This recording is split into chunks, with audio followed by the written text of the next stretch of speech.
Minggu 18 Agustus 2013, pasangan Karsa di Lumajang diwarnai kemeriahan. Kunjungan Soekarwo dimulai di Komplek Pasar Baru.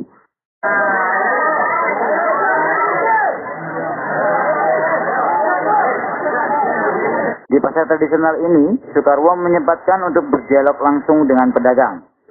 Usai berdialog dengan pedagang di Pasar Baru, Pak Dekarwo melanjutkan perjalanan menumpang becak menuju gedung Dr. Suyono, Alun-Alun Selatan, Lumajang. Sepanjang perjalanan, Ketua DPD Partai Demokrat Jatim ini disambut ratusan massa dengan meriah. Banyaknya warga yang mengajak bersalaman membuat Pak Dekarwo harus turun hingga 10 kali.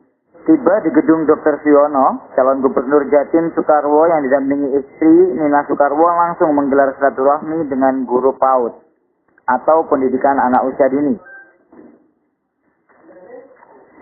Dalam kesempatan tersebut, Nina Soekarwo mengatakan program PAUD terpadu dan holistik sangat penting karena berdasarkan riset, pengembangan SDM harus dimulai sejak usia dini bahkan balita. Budi Karwo, selaku Ketua Tim Penggerak PKK Provinsi Jawa Timur tersebut juga menyampaikan pentingnya peran wanita dalam meningkatkan kualitas keluarga.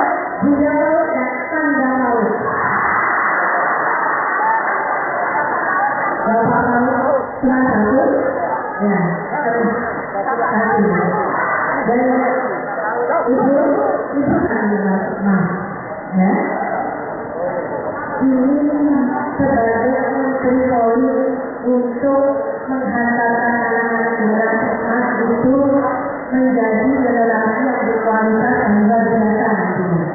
Ya, karena apa? Pengembangan otak anak, intelijensi anak itu 0 sampai 5 tahun 50% yang dilakukan. Ya, 0 sampai 5 tahun 50%. Jadi pertumbuhan kecerdasan anak yang individu. Kalau itu tidak rusak, nanti jadinya sama dengan ya. Kalau itu satu dulu rusak, itu luar biasa nanti. Karena ibu anak-anak generasi emas ini sebagai anak-anak yang nantinya ini kan program itu dalam pendidikan. Bahwa sudah tahun 90, 2 tahun artinya 1000 hari pertama, mulai dari tanggungan ya, tanggungan kalau bilang. Kesehatan, rancangan pendidikan, tetapi saya dikatakan bahwa anak posyandu itu adalah gabungan pos PAUD atau PAUD terintegrasi dengan posyandu ya. Apa katanya Bu? Jadi di situ ada secara holistik, mulai dari rancangan pendidikan, kesehatan, gizi anak, kemudian proses pembinaan orang tuanya, kemudian ada proses untuk perlindungan anak dan orang tua. Itu semua diajarkan di dalam posyandu. Hafid Imamuddin untuk Karsa Channel.